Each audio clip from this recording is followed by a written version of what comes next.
right, we are live. I have the stand-in Chris standing by, but as you can see, it's only me. So nothing terrible, no tragic news, but there was a little bit of an outbreak at the office for Chris. And so what that means is there are people quarantining. Chris took a test, negative, so there's no concern there. But there's a deadline in March, I think, and so now Chris has the entire weight of the department, plus those quarantining, because I don't think they're doing anything from home to carry until these textbooks or whatever the project is done. So hang in there, Chris, and I hope we can have you back soon. I think the deadline is coming up pretty quick, so hopefully next week will be good. But in the meantime, it's just me, and I think we're okay with topics this week. I can call Chris and we can get some eye rolls, but there's nothing. There's a little critical role, but there's not too much 5e involved with this week. So hope everyone is doing well. I think technically we're doing okay. Let me know. I mean, aside from the frozen Chris, let me know if there's anything else going on. All right. Yeah. Yes. Chris has entered the dimension of outrage, the dimension of, are you kidding me? Permanently. That's what this podcast does to you. All right. So hopefully we can get that soon. Oh, and upcoming, and Matt is in the chat. Upcoming will be our video for the 2,000 subscriber celebration, and that will also feature some talk about Twilight 2000 and the supplement that Matt and I worked on, and a giveaway. So stay tuned for that. I'll do a post in the community for that to promote that video as well. So we had a little discussion, and I'll get that online as soon as possible. So it seems that we have broken 2,000, and we're enough beyond it that I think even if YouTube deletes subscribers, as they're prone to do, we'll still have some. We'll still be over, still be over 2,000. I love that they started to round the subscriber counts, so that they don't give like to the ones column, the individual.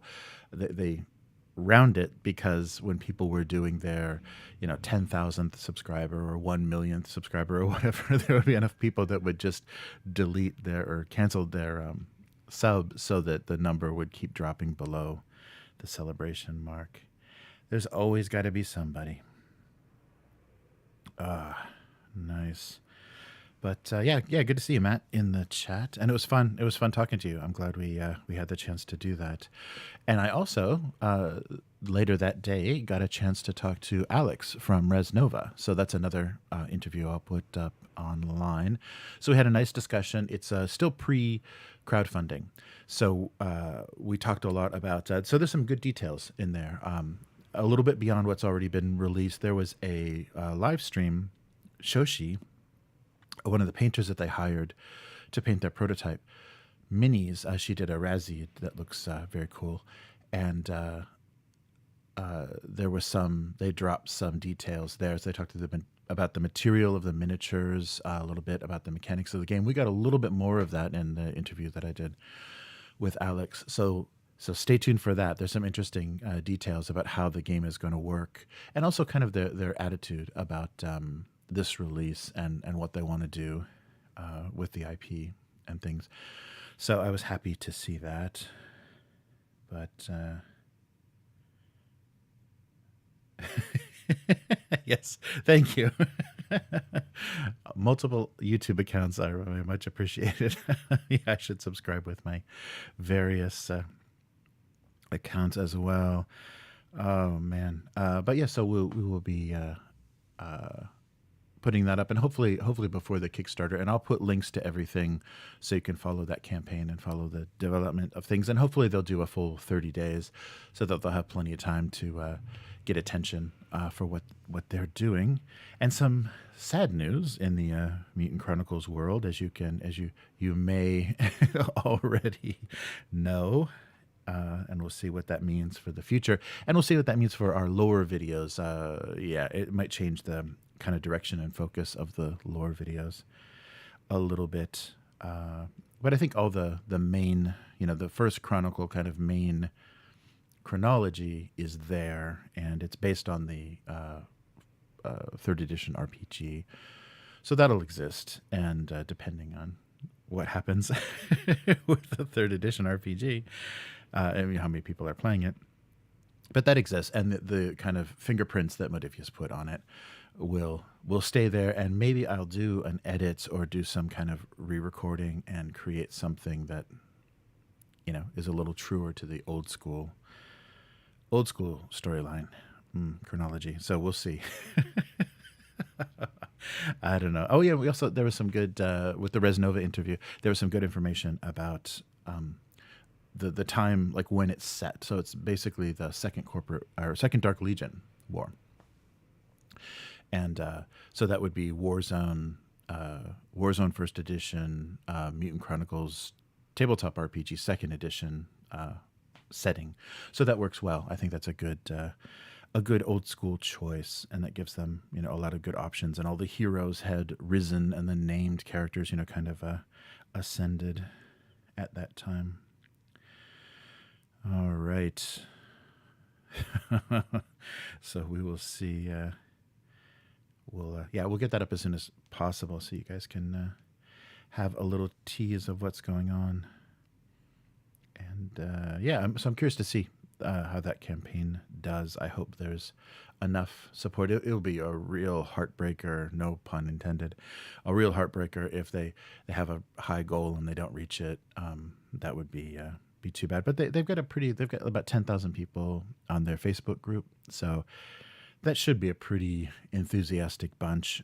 It may be some people though, because Facebook will allow people with accounts that Kickstarter won't ship to, basically, that Kickstarter doesn't have any sort of financial, way to connect to pledge for campaigns. So we'll see how that goes. But yeah, that was a nice thing, and a nice connection, because I just reached out in the Facebook group to Alex, and he was very open to talking about what they were doing. All right. So I think that's all of the upcoming things. And yeah, we'll continue. So still Bauhaus is on the way as far as the corporate profiles. I posted one of those on the Capital profile on the Warzone Facebook group. So people were happy to see that. And I think the profiles work pretty well, because they're still very, set in the original timeline. There's not too much tampering and everything in it, and I'm just going to do the 4 original, like leaving Earth mega corporations. So Capital, Bauhaus, and then we'll see what the order is for Imperial and Mishima. And I didn't realize that the Protoss Warzone Resurrection, there was no Imperial faction. That was odd. I didn't realize that. I wonder what made that choice. And there's an interesting, they're not excluded, but there's an interesting choice with the Warzone Eternal, which is the Resnova version. An interesting choice they made with how they're going to build armies, and at least how they're going to start. And it's a difficult thing. It's not an easy thing. I think to imitate exactly what Target Games did wouldn't be great. And to also try something completely new is going to alienate the older fans. So yeah, it'll be an interesting balance. And I don't envy a lot of those decisions they had to make, but I think they've got a good head and good people involved. It's passionate people, which is great. It's not just people trying to mine an IP, as we have seen. I'm looking at you, Confrontation. What was that? Confrontation Reborn? Yeah, that fiasco of a Kickstarter.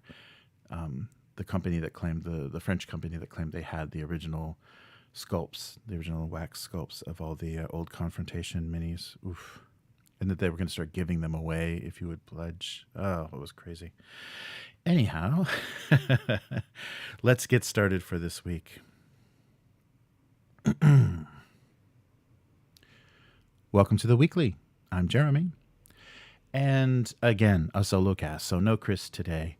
If you're watching this visually, of course, you're seeing a frozen, dismayed Chris, but unfortunately, no no reaction, no back and forth with Chris this week. It'll just be me. There's a little bit of a scheduling issue, so hopefully we'll get that resolved and be back to normal soon. So this week on the weekly, Mutant Chronicles is dead. Long live the Mutant Chronicles. WizKids and Kid Robot make 1E Monster Manual vinyl minis. Vinyl figures, I guess. Critical Role does Elden Ring. And Curse City is back. As much as a very afterthought. All right, so let's start with the the bad news that wasn't even posted on their website. It was posted on Twitter as a JPEG of text. So I don't know where this release came from, but we're talking about Modiphius. So previously, the previous week, I got a notification, an email, promotional email from Modiphius, saying they have their custom dice for Mutant Chronicles back in stock. So these are the Dark Symmetry dice, the D6s, and the Dark Symmetry 2D20s, the black and red. So those are back in stock. So order now. And there was a little note on that promotion that said, and more news coming soon for the world of Mutant Chronicles. So I was happy because I haven't supported it very heavily. And, we got that release that was basically just they tacked a quick ending onto their living campaign, the materials produced for their living campaign, which never manifested. And so things weren't looking good for Mutant Chronicles. And now they're looking even worse. So the latest email, I'm sorry, not the latest email. It wasn't even an email. It was a Twitter post. That's breaking up by text message, basically, is what this is. So, hi, everyone, it says on Twitter. We have an announcement about the end of Mutant Chronicles 3rd edition. It's been an amazing diesel punk ride with the power of the Dark Symmetry. So this was February 26th that this was posted. So basically like right after our previous cast. So the JPEG reads, I don't know why they did it this way. In 2013, Modiphius started to work on a reboot of the classic diesel punk role-playing game Mutant Chronicles. Along with it, our in-house 2D20 role-playing system. So Mutant Chronicles was the first use of their 2D20 system, and that's why it remains a little clunky, and maybe that's why they did the conversion for Savage Worlds and things. So this was the first manifestation for good or bad, depending on your opinion of that system. So getting to work with the Mutant Chronicles was a wild experience. I'd bought and played the game since the 90s, so being able to bring this universe back and expand on the story was so much fun, especially for our young company. So very early Modiphius. The project triggered the development of the 2D20 system, and they went on to do Conan, John Carter, Infinity, Dishonored, Fallout, Achtung Cthulhu, and Dune. Yeah, and they keep going. Yeah, there's Star Trek, and there's even more. And so that was Jay Little, the designer behind Star Wars RPG and X-Wing, that they brought on board to help them build that system. So a professional all-singing and all-dancing RPG system that could face the rigors of the Dark Symmetry and serve it up for breakfast. So through the 2014 Kickstarter, they ended up funding, oh no, that was part of the Kickstarter, 18 books. So already very early on, they were still kind of, I don't know if you guys are going to like this 2D20 thing. So they did fund a Savage Worlds conversion in the original Kickstarter 2014. So 18 books, a GM screen, multiple card decks, RPG miniatures. Yeah, right. They keep doing miniatures. And we roamed the solar system, explored different timelines, revealed never-before secrets of the Mutant Chronicles universe, never-before-seen secrets, and brought the story to a stunning final climactic battle with the Dark Apostles on Earth. After that, we created the RPG tie-in for Siege of the Citadel and let players take part in the great battles of mankind that mankind would ever face. Right. So that was something that may be a little bit responsible for for this decision. Now, 9 years later, our journey through the Mutant Chronicles has come to an end. We feel like we've created what we created, moved the story on so much, and filled in a lot of gaps that fans had been asking for, and we realize this is a great time to close the story. It's time to return it to the hands of Cabinet Licensing, who I'm sure will have plans for the future. So, for example, Resnova is doing the new edition of Warzone. We are now placing all remaining Mutant Chronicles stock on 50% discount sale, bar a couple of recent releases. So I think they're their newest PDFs and maybe the dice that they reprinted or recast are not half off. So through our web store. So if you are have you been hanging on, this is your last chance to pick up Mutant Chronicles 3rd Edition, role-playing game supplements, and accessories. So at the same time, we're making the remaining stock of Siege of the Citadel, the board game, available very soon from the Kickstarter. So whatever stock they had that they had produced, it's sitting in a warehouse. So from the base game to the various expansions, these are not going to retail. So this will be your last chance to get this too. So I wonder if any of the Kickstarter exclusives, I know a lot of people were really frustrated. The book that printed all of the PDFs that they offered, plus the conversion for the RPG, plus that history. That was the best part of that book. The book was not particularly well made, but those like 20 pages of history were amazing that showed the early sketches of Mutant Chronicles and things, all the early Target Games work. So both lines, Siege of the Citadel and 3E of the RPG, will cease sales at the end of June. So grab them when you can. So they're coming off the store, and I guess they're just going into the incinerator. So that's too bad. Yeah, we had really, that was a big inspiration and a big help, I guess, mentally through the lockdown, and early 2020 was working on the lore series for Mutant Chronicles. So, yeah, that's a big disappointment. But for some people, I think there was some old school players, like second edition players, that weren't really huge fans of where Modiphius was taking things, or kind of they talked about filling in the gaps that were filled in. Some people weren't happy, and one of the things that many people have mentioned very angrily in the comments. With a lot of expletives that I think were caught by language filters, is who the hell is White Star? So if you don't know, White Star is the Modiphius creation where they, I guess the motivation was they wanted to create another playable faction that represented Old Earth. And the Target Games kind of progressive everything, Doom Trooper, and the tabletop RPG and everything kind of ceased at the release of Dark Eden, and Dark Eden was the tribes of Old Earth. So they released miniatures for Warzone 2nd Edition, and there was books for or at least a setting for the RPG. Like, it had just started to really explore this very interesting setting of what the survivors of Old Earth. So what had happened after the Great Exodus and kind of the exchange, the nuclear exchange between the two sides, and kind of the devastation of Earth, who survived and what form did they take. And it was really interesting and very savage, kind of a, almost a dark sun, kind of situation, because the radiation had changed people, and they'd reduced themselves to these tribes, so these tribes of Old Earth.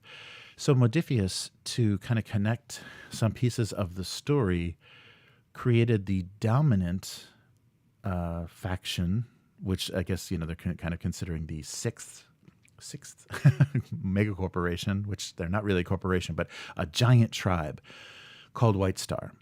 And especially now, especially in the current time and day, a Soviet-Russian-inspired faction that dominates Old Earth.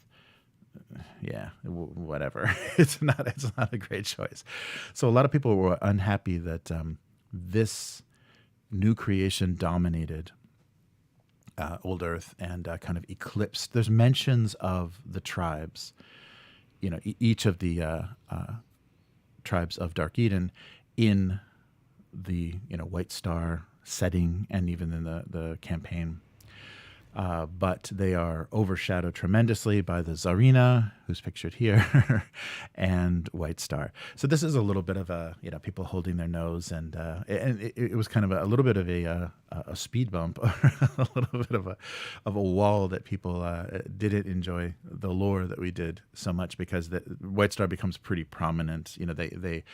So I think they needed an Earth faction that left the Earth. So that's why they kind of developed White Star and tied them to the Brotherhood in an interesting way, and tied them to the Ancient Ones, and so on and so forth. So with the death of 3E, we also see the death of White Star. So we'll have to decide if we're going to do a White Star free version of the First Chronicle, so now with 100% less White Star. But we still have, of course, we still have the original versions, but we still have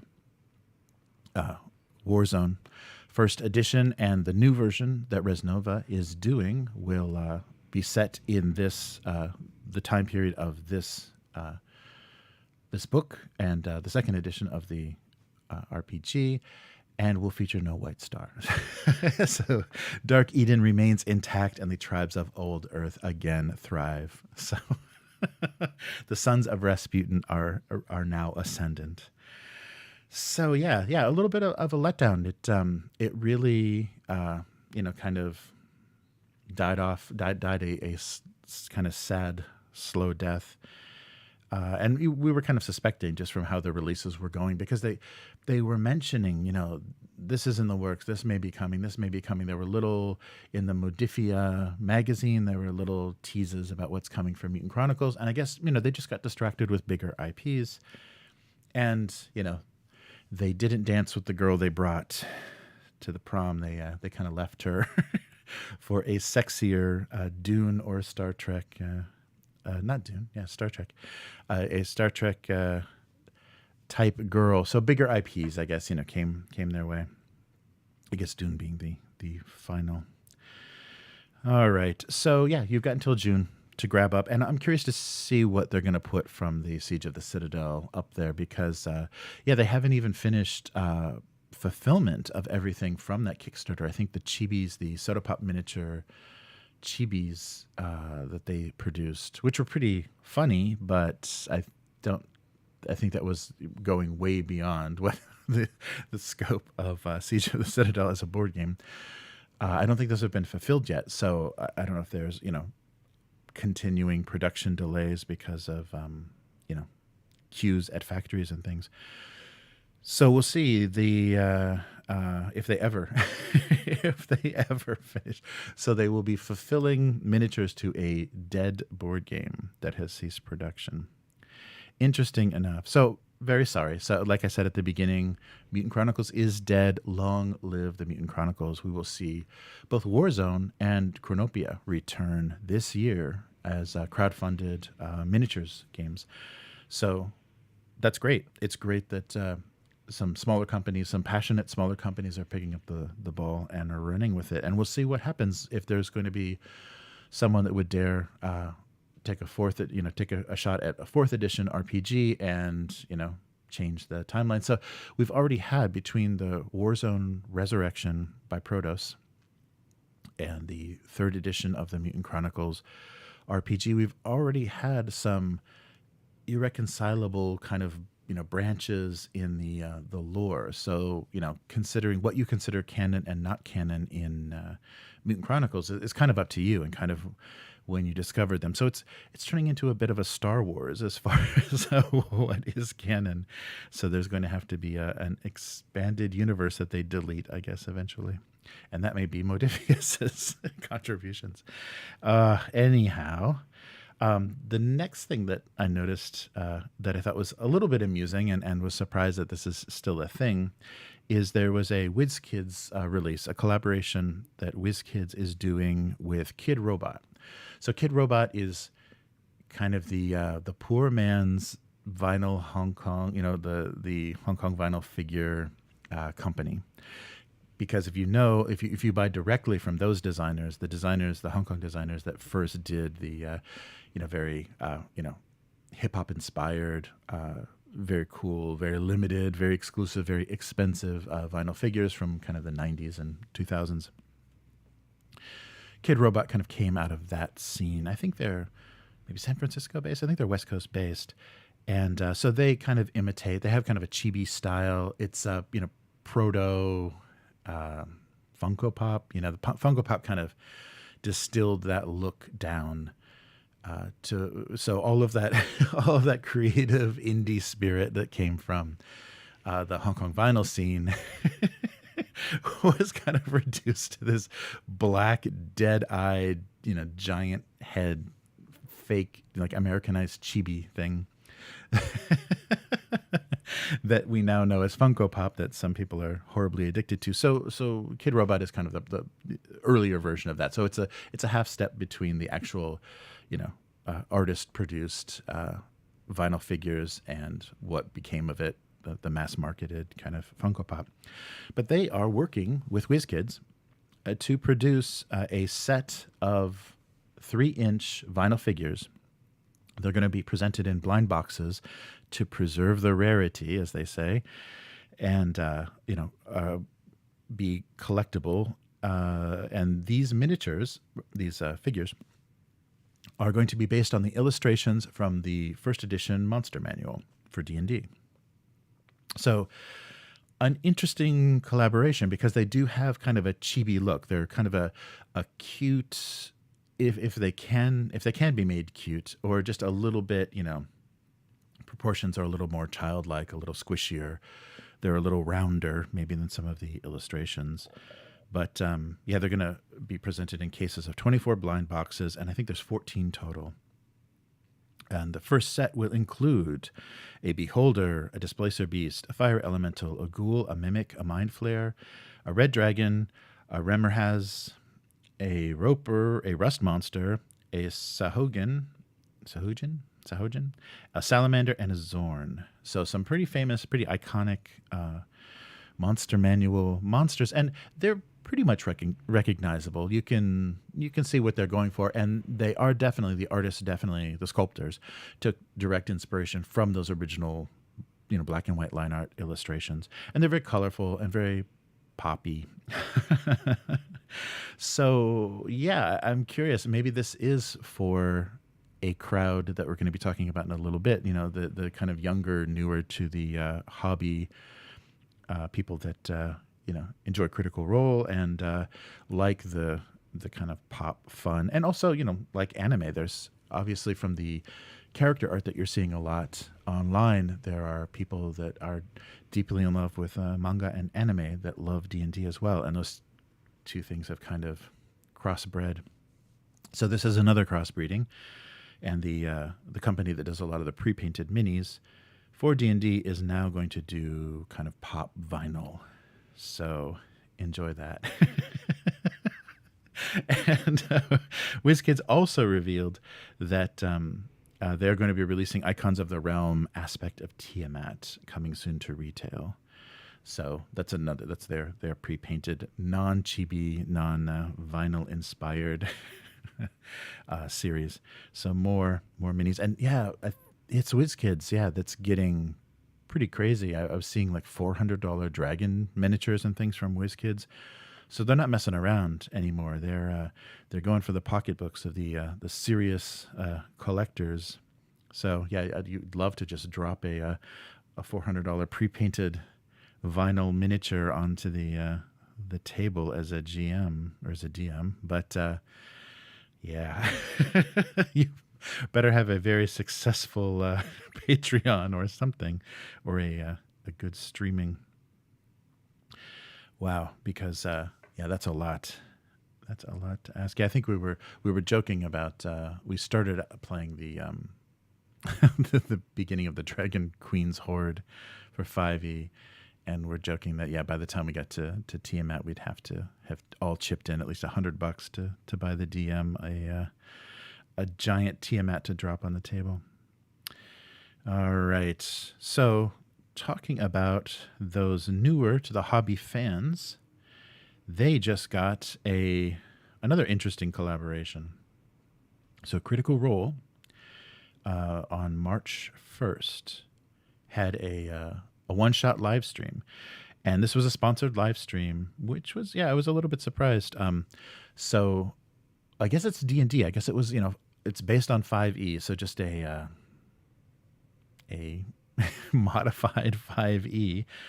And it was sponsored by Bandai Namco. So that means they were playing Elden Ring. So I guess FromSoft is owned by Bandai. That's Bandai Namco. That's pretty disturbing. But another sponsor, they seem to like doing this, especially with video game releases. I think they did a Doom Eternal one shot and things like that.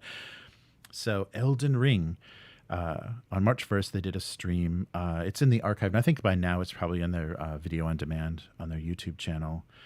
But they opened wide the gates to the lands between, and I guess as a promotion. When was Elden Ring released? I thought it was before March 1st, but maybe just trying to. It's still early promotion, but everybody jumped on Elden Ring pretty fast. It's like everything on. Everybody that I watch that does any streaming on YouTube, they're all playing Elden Ring. But to promote the game even more, just in case you haven't heard of it, Matt Mercer was running a one-shot based on, so I guess running 5e, but playing in this world. And the cast of this game, the players included Christiana Ariel, Brennan Lee Mulligan, and Alex Ward. So inspired by the highly anticipated but already released Elden Ring, this was a sponsored session, and they also have a group of tarnished, and also so the returning, or I guess maybe familiar players would be Marisha Ray and Matt Regal. And the special guests were, as I said before, Christina Ariel and Brendan Lee Mulligan and Alexander Ward. And there was some interesting art created by Jessica Nguyen for the promotion that was very dark and thematic, not, the original art, nothing FromSoft like, but a good appropriation. It was characters.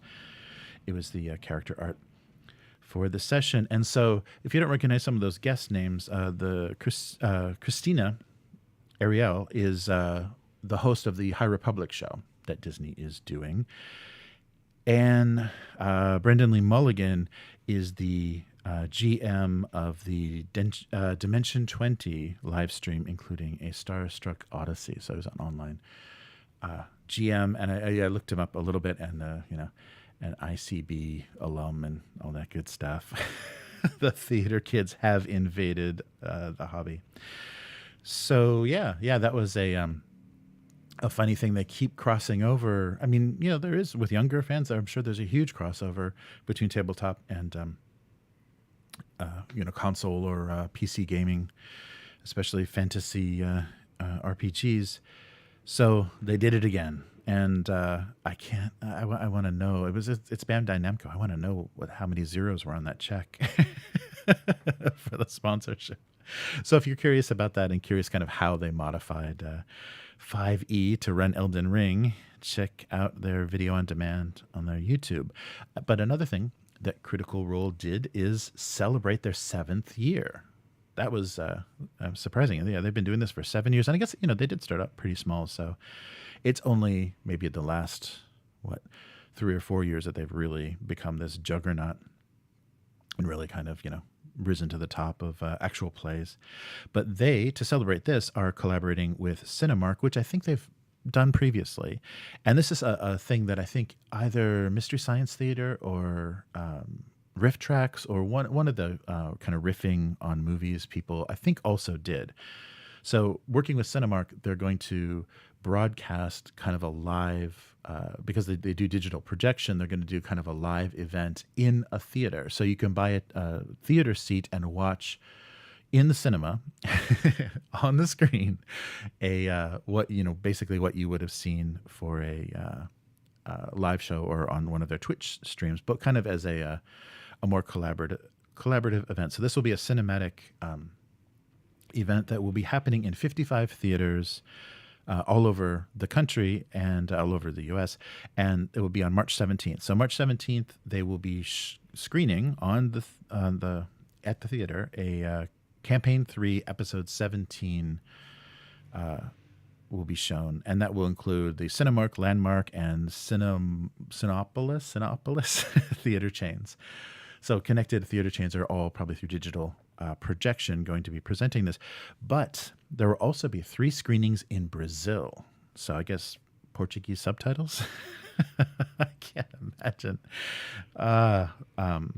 So yeah, this is they're making it an event, and I guess that's good. They're really reaching out to fans and giving them something a little bit more deluxe. If you've just watched Twitch live streams or just watched their YouTube videos, this is a good place that you can connect with fans of these actual plays. And if you're enjoying the Campaign 3, their third campaign, it could be a lot of fun to kind of hang out and yell at the screen. But yeah, Brazil as well. So tickets for this event are $25, but if you pay $40, you get the super ticket, and the super ticket gets you a t-shirt, which you can throw at the screen. So before you get too excited, this is not actually going to be a live event. I guess the technology is not quite worked out to do that, but it's they've pre-recorded the Campaign 3. So these we're broadcast live, on Twitch, but this show will be filmed in advance. So you're not going to see any bloopers or any technical hiccups as the satellites, are moving as clouds, interrupt the satellite signal. So a quote from the event organizers: following the massive response of our third campaign's theatrical premiere, so I guess the first session, they did the same thing. We knew we wanted to bring our show back to the big screen because they probably made a lot of money, to where people can gather safely and enjoy the experience collectively. Oh yeah, they're doing this like mid-pandemic. Wow. So that was a quote from Travis Willingham, the CEO of Critical Role. So it only took them 7 years to become a mega corporation built on actual plays. My God. So we're working with some incredible theatrical partners to celebrate our 7th anniversary. 7-year anniversary, which is mind-boggling. Yes, it is. The success in that amount of time is. So Cinemark is thrilled once again, I guess this is Cinemark quoted, to welcome Critters to our immersive auditoriums and help Critical Role celebrate their 7-year anniversary in a larger-than-life way. Yes, that was the director of global content strategy. So fans showed up in droves for the premiere event they did for Campaign 3, and we look forward to bringing the shared experience to more of our theaters in the U.S. and to host the inaugural big screen viewing in Brazil. So yeah, I guess, are they just going to say, hey, this is going to be in English, so hope you understand English, or are they going to do some, because it's pre-recorded, so I guess they could do they could transcribe it and actually have a translation on screen like they do at some of the theatrical events and things. They can put kind of projected subtitles. So yeah, who knows? But yeah, there are Brazilian critters, in case you didn't know. I wonder if Carnival has been influenced by Critical Role, and there's people cosplaying their favorite characters. Oof. All right. So yeah, I thought that was fun, and then see, as you can see from Chris's reaction, it's more critter news. All right, and the last minute kind of a footnote here. We got a notification from Games Workshop, of all people, that hey, Curse City is back. Yay. So no explanation what happened. They just said our insanely popular, crazy sellout, super wonderful game is back. And what they're doing, starting March 5th, is doing a limited run of Made to Order. So there's been a lot of conspiracy theories and, people trying to piece together what possibly could have happened with supply chain, shipping, logistical Brexit-related tax situations that stopped Cursed City dead in its tracks. There was this huge buildup to this release of the Warhammer Quest box game, and this time, Age of Sigmar fantasy setting, Cursed City. So it was a vampire werewolf, Cursed City that your heroes explore, like a tile crawling, similar to the Blackstone Fortress that they did for 40K. And they really, really built this up and were showing off everything, and said, we're going to support this. There's going to be, expansions coming, just like Blackstone Fortress. Here it is, and get excited. And beautiful miniatures, really fun, really fun creative stuff. The box, they're board game size boxes, but it's packed with miniatures. It's just a ton of plastic in there, and some really beautiful art, and really nice tiles and cards and stuff, and custom dice, of course. And it sold out immediately. Not many people were able to get their hands on it, and then it literally just disappeared from the store. It was gone. And I think they kind of unlinked, but still had accessible all of those promotion pages that they had, sent people to. So if you go back into your emails, into your spam folder, you can find the links that took you to this big promotion for this game. And it just disappeared with no word. And there was kind of random, kind of undisciplined people just getting on the social media and answering and saying, yeah, it was limited edition, it was limited run, this was an exclusive game, it's never coming back, it's gone forever. There's all this just random, ununified, unapproved, probably, information that was trying to pacify the upset people. And so the game drifted around, showed up at local game stores, showed up on some online retailers kind of sporadically. But most of the people that were interested in getting it, got locked out of the original pre-order, just because their website is so miserable when things go up on sale. So a huge FOMO for the fans, or they just missed out, a huge MO for the fans. And so suddenly, out of nowhere, they said, we're bringing this back for 2 weeks, and it's made to order. So everyone that orders it during this 2 weeks is going to get a copy. So made to order, kind of it's a pre-order, and they're going to do another production run. Okay, so then that game will exist. So are you supporting it? Is there going to be more? Are the expansions coming out? Is there anything that, most of that article doesn't say anything. They said, if you want it, get it now. And so they're pushing this really hard. This is your chance to get the game that everybody wanted so badly, that sold out. Then mysteriously, we didn't explain why we're not producing it anymore, but now we're producing it. And at the very bottom of this page, they said, oh, and by the way, if we are going to be continuing to support this game. So look, later this year, we're gonna be re-releasing it again. So if you don't get it now, don't worry. I mean, very small small font at the bottom is basically saying, yeah, it's okay. This is made to order right now, so you can have it right now if you really, really need it right now.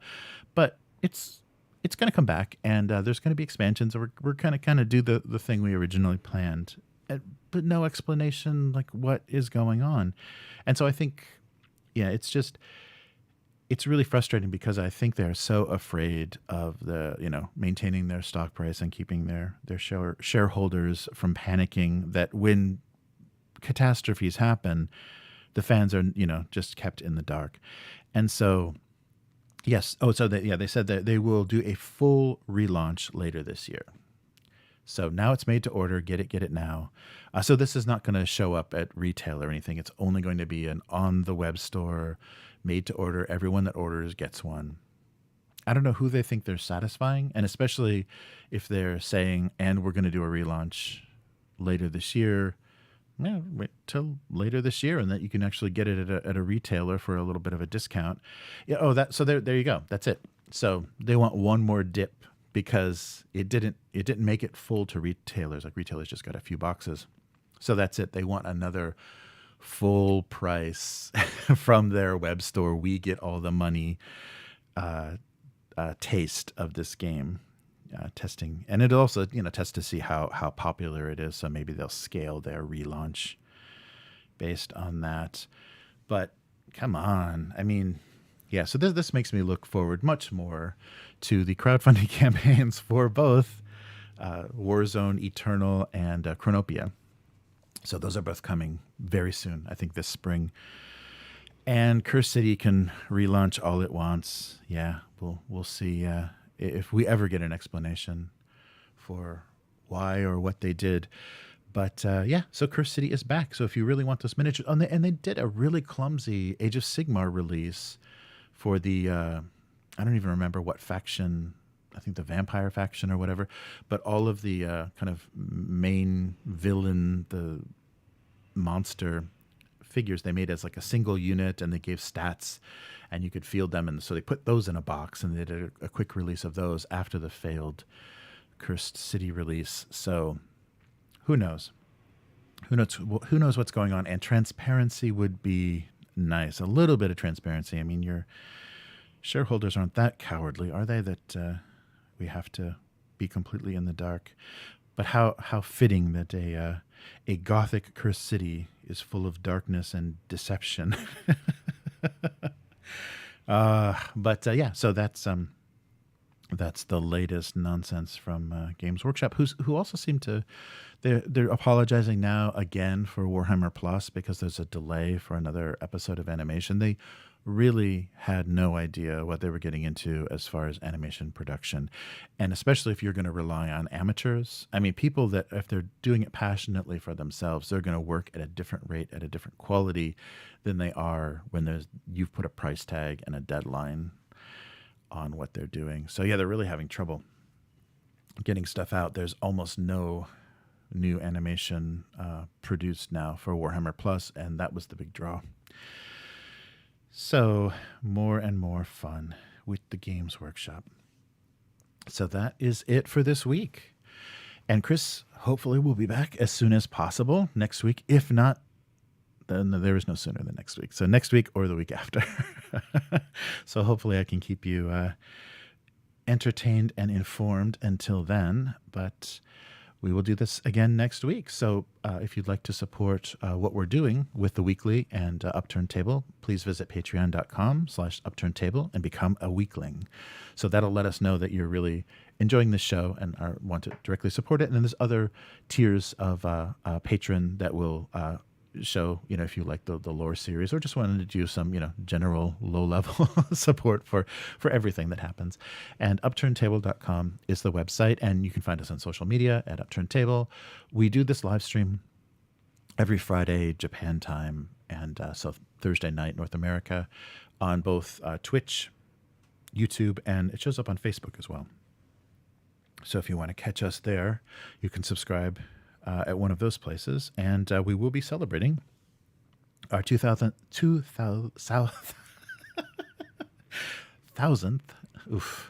subscriber, reaching 2,000 subscribers. I'll say it that way. Very soon. So thank you everyone who's subscribed, and I think we have some more recent. I think just a few minutes ago, I had before we started the live stream, there was a subscriber that. The alert, I don't know if it came up, but thank you so much for following us, and that's the best way. So subscribing to one of the channels is the best way to get informed when we go live. You can also become a member. So on YouTube, click that join button and become a YouTube member, and for as little as a $1, I think it's a dollar something, because I had to do it in yen.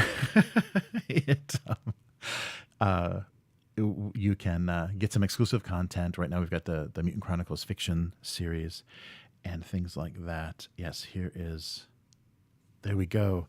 Moz GT, thank you so much for subscribing. And that's a good way to support us as well if you're not interested in Patreon. And you can also, on our website, we have the coffee.com as well as a PayPal link. So any way that you like to support us, and the easiest, most painless way would just be to use our affiliate link to Drive-Thru RPG.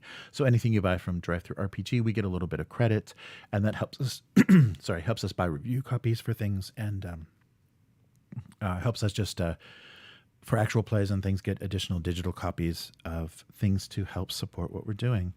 So thank you so much for joining us. Chris will be back next week, and you can find Chris at Hivemind with Y's not I's on social media. And you can find me at Abuse Cartoons. So on Monday evenings, Tuesday afternoons Japan time, you can see me drawing cartoons. So abusecartoons.com on YouTube and Twitch. So that's all for this week. See you again next week. Goodbye.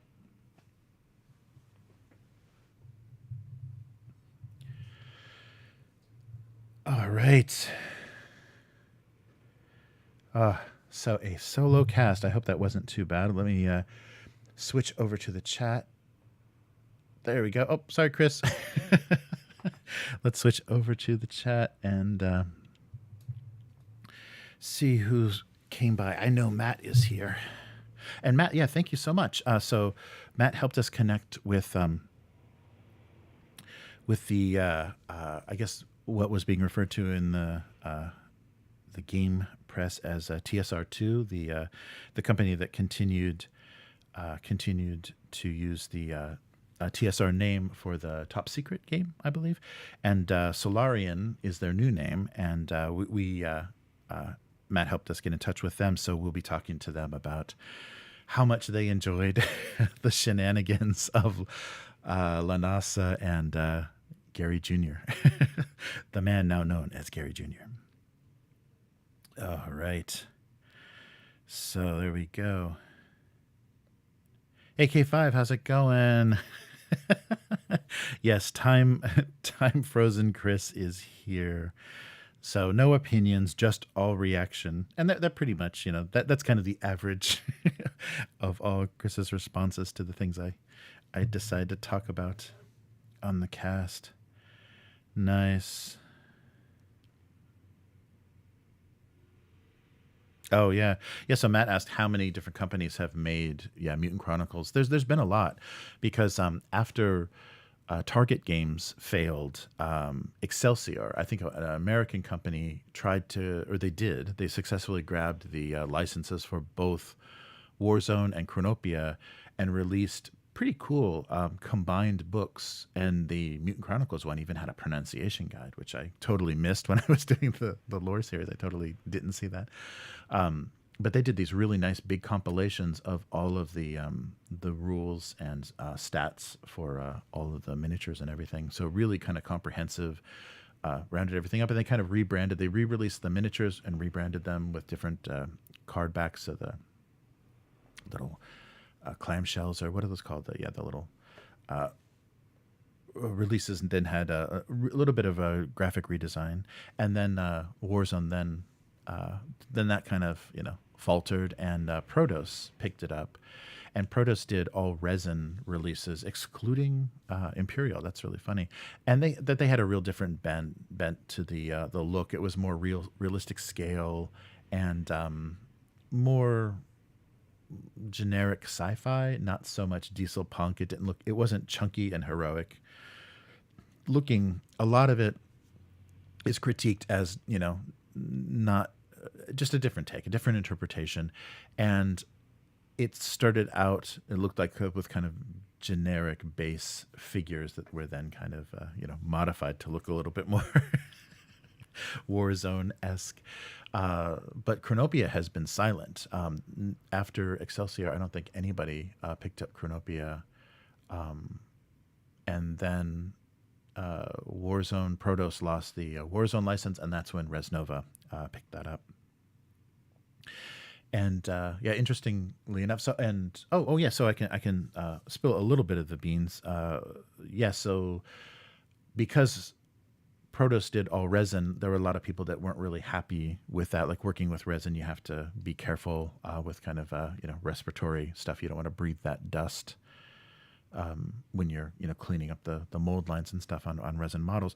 So they're going to do CeoCast. So CeoCast is a thermoplastic resin which doesn't have the same sort of dust and is actually recyclable. You can just keep remelting it, and being thermoplastic, that also means you can heat it and straighten bent parts. And the nice thing about that is it uses silicone molds silicone molds similar to the rubber molds, similar in look to the rubber molds that metal casting uses, but it will be produced domestically in the U.S. That was a big detail that I really was happy to hear from Alex, that the publishing of all of their materials, boxes and books and everything, plus the miniatures themselves are all going to be produced domestically in the U.S. So there's no Chinese supply line to deal with, and so hopefully that'll help the scale. They can have kind of a lower dollar amount that they need to hit to have a successful campaign. I hope, because tooling for the polystyrene miniatures is crazy expensive, and so you're going to have like $100,000 campaign if you're going to even begin to do a miniatures game. All right.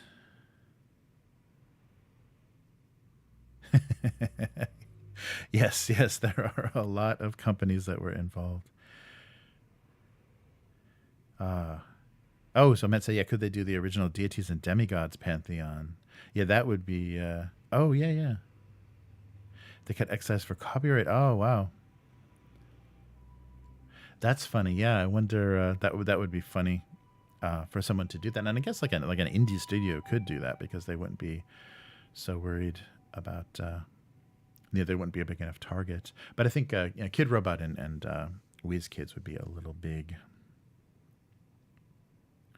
Yes, Elden Ring. Yeah, Elden Ring is kind of like an open world version of Dark Souls. So you just kind of run around, and it's a little bit less deadly than Dark Souls, and a little bit less frustrating, because you don't hit walls, or you do hit bosses and places where you can't get past, you can't defeat the enemies, so you can just kind of turn around and go the other way. So that's the good thing about Elden Ring, is you don't hit these bosses that you bang your head against the wall trying to figure out how to beat. You can just find another way through, or just avoid things. But I agree, Matt. 5e does not seem like a great fit for Elden Ring, because it's super video game and changing like loadouts. Each monster you confront, you want to swap your armor, swap your weapons, and so I think in the TTRPG for Dark Souls, they're gonna allow you to do that. You're gonna be carrying 4,000 pounds of weapons and armor. Maybe there'll be more of a magical way that you're I don't know how if they're going to even explain mechanically what you're doing, but you change your how you're equipped to deal with different bosses. Different weapons work better, and different armor is more resistant. So yeah, I don't think that would be a great a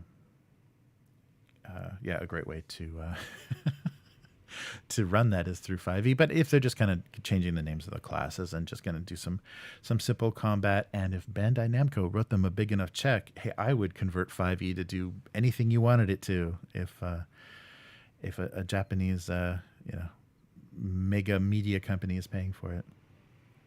Oh, RiftTrax Fathom Events did the RiftTrax live stuff. Oh, that's cool. Yeah, I'm so glad RiftTrax is still doing their thing. The original, like Joel Hodgson and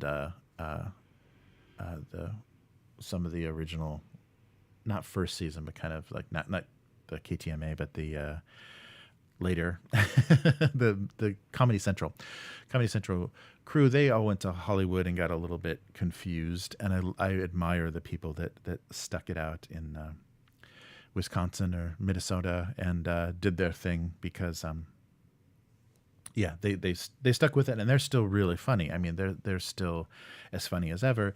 And if you've watched the revival of Mystery Science Theater, you'll know that LA makes you unfunny after a while, and especially if you're going to hire a bunch of UCB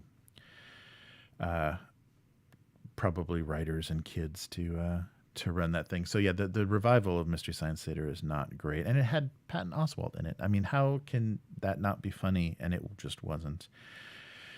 Playing the TV son of TV's Frank, which they immediately dropped that joke. Like, he had a name then immediately after that, so they just made the joke that he's the son of TV's Frank, and then they dropped that, what would probably have been the best joke in the show, and just called him Max or Yeah, I think max. Yeah.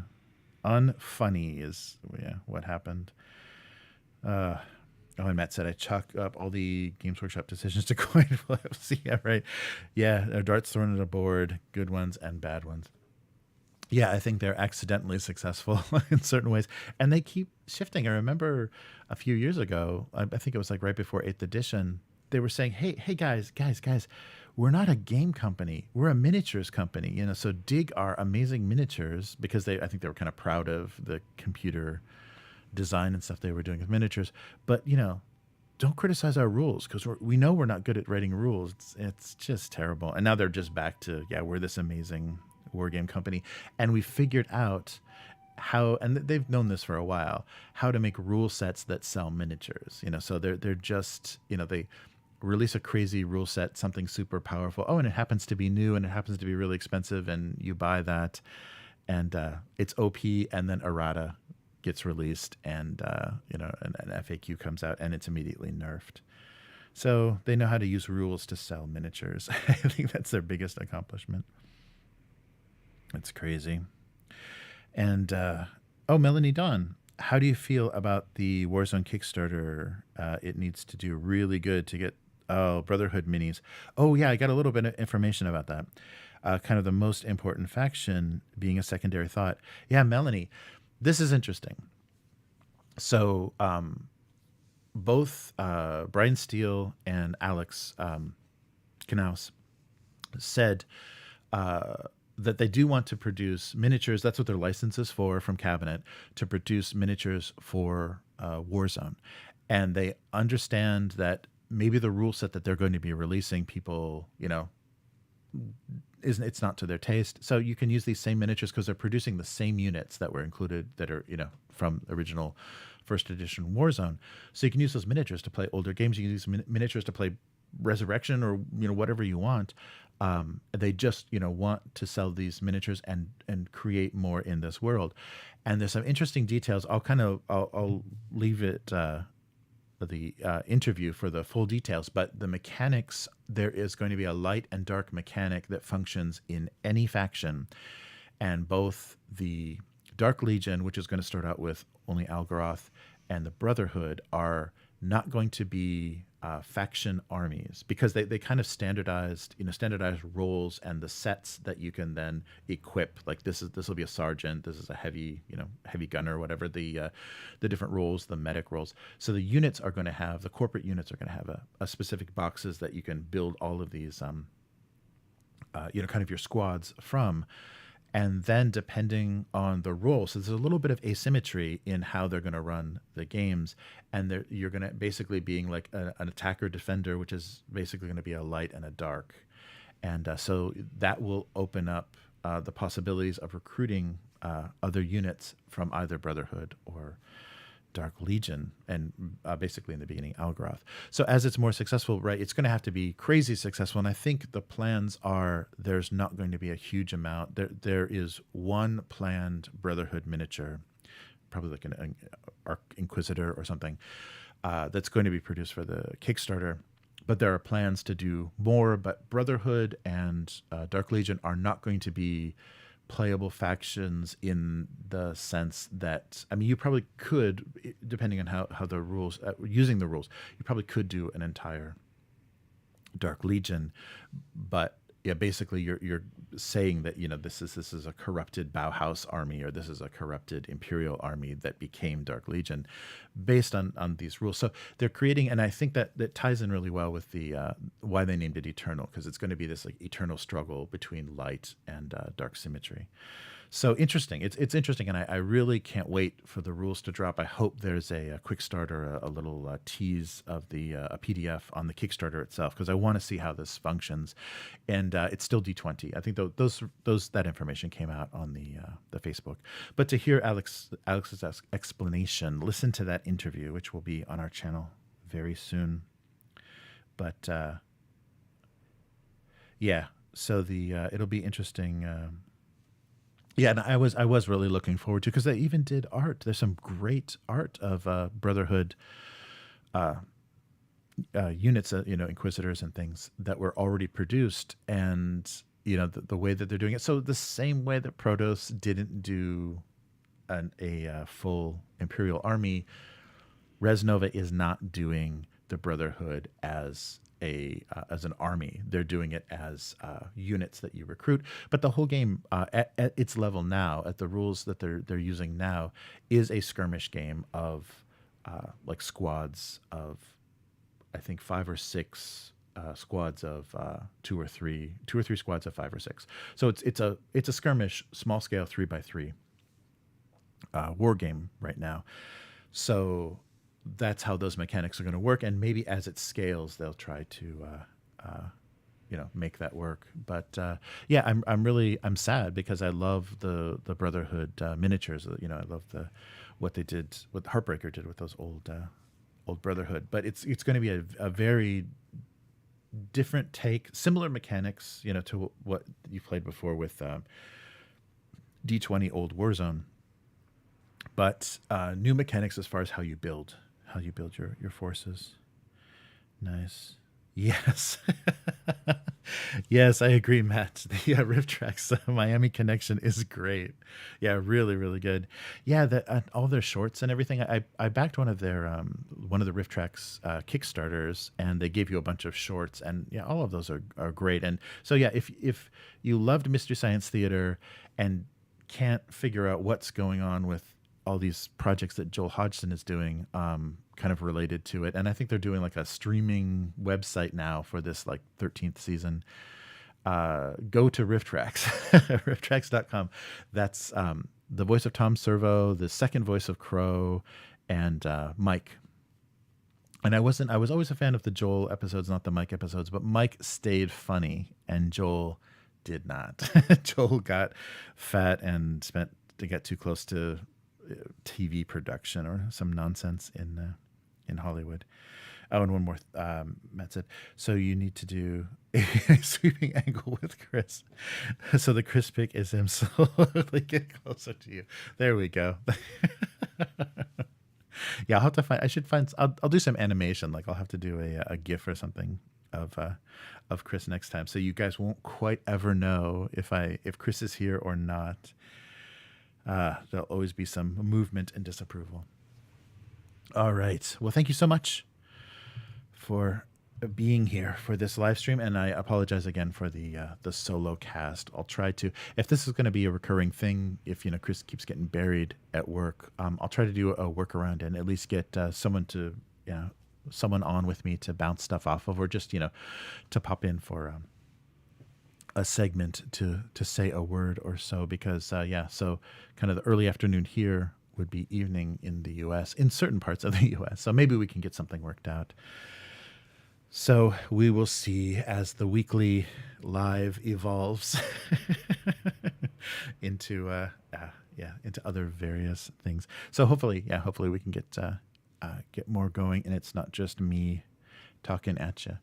So thanks everybody for hanging out in the chat, and so look forward to both our 2,000 subscriber special and the interview with Alex from Res Nova.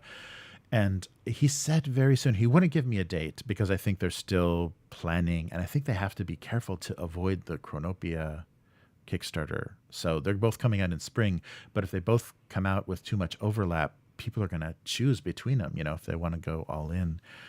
So they have to be careful with that timing.